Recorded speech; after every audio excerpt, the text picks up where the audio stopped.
السلام علیکم ورحمۃ اللہ وبرکاتہ۔ محترم دوستوں اور ساتھیوں، آج ایک عجیب معاملہ چل پڑا ہے۔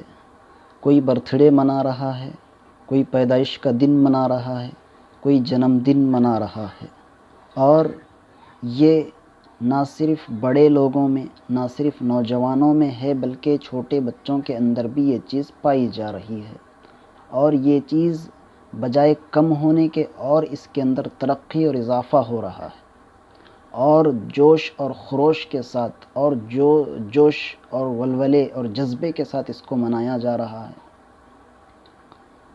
کیا ہم نے کبھی سوچا ہے کہ یہ کن کی ایجاد کی ہوئی چیز ہے اور اس کا کس سے تعلق ہے؟ کیا ہم نے کبھی غور کیا ہے کہ یہ برتھ ڈے منانا، سالگرہ کی خوشخبری دینا، یہ کن لوگوں کی دین ہے، یہ کن کا طریقہ ہے؟ اس پر ہم نے غور نہیں کیا۔ کیا اسلام کے اندر یہ چیزیں ہیں؟ کیا دین سے، اسلام سے، شریعت سے اس کا کوئی تعلق اور لینا دینا ہے، کوئی واسطہ ہے؟ کیا قرآن میں، احادیث میں، نبی کی زندگی میں، صحابہ کی زندگی میں، ائمہ، تابعین، تبع تابعین، اولیاء کرام کی زندگی میں یہ چیز نظر آتی ہے؟ کیا کسی نے ایسا کیا ہے؟ کیا کسی نے نئے سال کی خوشخبری دی ہے؟ کیا کسی نے کسی کو کیک کاٹ کر کھلایا ہے؟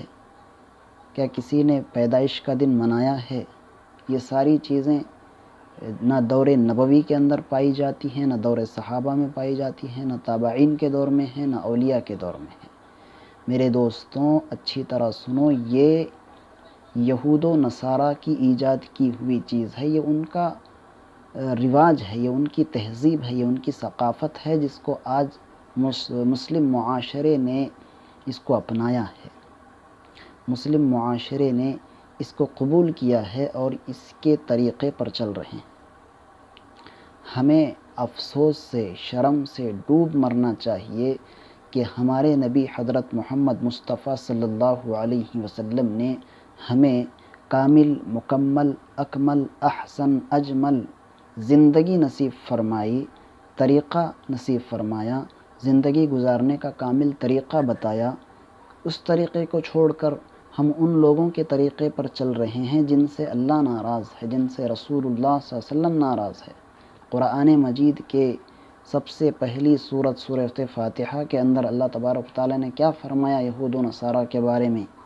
غیر المغضوب علیہم ولا الضالین، وہ لوگ جن پر اللہ کا غضب نازل ہوا، وہ لوگ جن پر اللہ کا غضب نازل ہوا، اور وہ لوگ جو گمراہ ہوئے۔ تو ایسے لوگوں کے طریقے پر چلنے سے کیا فائدہ ہوگا؟ جو گمراہ ہیں، ایسے لوگوں کے طریقے پر چلنے سے کیا فائدہ ہوگا جن پر اللہ کا غضب نازل ہوتا ہے؟ ہم بھی ان کا طریقہ اختیار کر کے ہم بھی اللہ کے غضب کو، اللہ کی لعنت کو دعوت دے رہے ہیں۔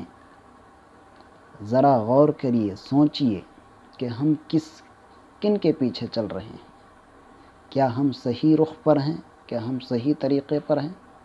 یا ہم غلط راستے پر ہیں؟ رسول اللہ صلی اللہ علیہ وسلم نے فرمایا، من تشبہ بقوم فہو منہم، جو جس قوم کی مشابہت اختیار کرے گا، جو جس قوم کے طریقے پر چلے گا، قیامت کے دن وہ انہی کے ساتھ ہوگا۔ کیا ہم قیامت میں یہود و نصارہ کے ساتھ کھڑے ہونا چاہ رہے ہیں یا رسول اللہ کے ساتھ کھڑے ہوں گے؟ رسول اللہ صلی اللہ علیہ وسلم نے ہمیں اتنی پاکیزہ، مطہر زندگی نصیب فرمائی، زندگی دی، ہم اس زندگی کو چھوڑ کر ان کے پیچھے جا رہے ہیں، تو یہ کتنے بڑے افسوس کی بات ہے، شرم سے ڈوب مرنے کا مقام ہے۔ گویا کہ ہم اپنی زبان حال سے یہ کہہ رہے ہیں اور اپنے اعمال سے ہم یہ بتانا چاہ رہے ہیں کہ اعوذ باللہ، ہمارے اسلام کے اندر مکمل تعلیمات زندگی گزارنے کے نہیں ہیں، جس کی وجہ سے ہم ان کے طریقے کو اپنی زندگی کے اندر لا رہے ہیں۔ اس لیے ہم ان رواج اور ان کی تہذیب کو، ان کی ثقافت کو ٹھوکر ماریں، ان کی ثقافت کو لات ماریں، اور اس رسول اقدس صلی اللہ علیہ وسلم، اس ذات مقدس کے طریقے پر آئیں، اس کی زندگی کو اختیار کریں جس نے اس امت کے خاطر اپنے آنسو بہائے، اپنے گھر والوں کو شہید کیا، اپنے نواسے ان کے اس دین کے خاطر شہید ہوئے، اور اس دین کے خاطر انہوں نے بے شمار تکلیفیں برداشت کی، ان کے طریقے پر آئے۔ ہم آخرت میں بھی سرخرو ہوں گے اور اس دنیا کے اندر بھی اللہ ہمیں عزتوں کے بلند مقام عطا فرمائے۔